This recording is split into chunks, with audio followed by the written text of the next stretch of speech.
Mbreti Herod doli jashtë i veshur me petka mbretërore që shkëlqenin si argjend në diellin e mëngjesit.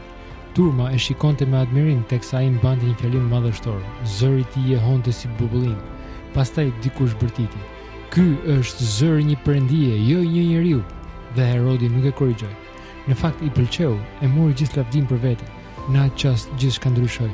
Një ëngjëll i Zotit e goditi menjëherë. Pse? Sepse nuk i dha lavdin perëndis. Dhe ajo që ndodhi më pas ishte e tmerrshme. Krimbat e hanë dhe vdiq. Jo pas disa ditësh, jo pas javësh, menjëherë. Njeriu që mendonte se ishte i paprekshëm, u kthye në kalbëzim përpara syve të atyre që i kishin lavdëruar. Kjo histori nuk flet vetëm për gjykimin.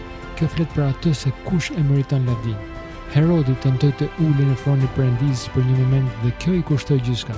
Kujdes të mos marrësh meritet për diçka që vetëm Zoti mund ta ketë. Krenaria sjell rënien, por porosia hap derën e hirit. Gjithmonë kthej lavdin tek ai. Zot, më ndihmo të qëndroj për ulur në çdo fitore. Më kujto se çdo gjë e mirë vjen prej Teje. Nuk dua kurrë të vjedh lavdin që të përket vetëm Ty.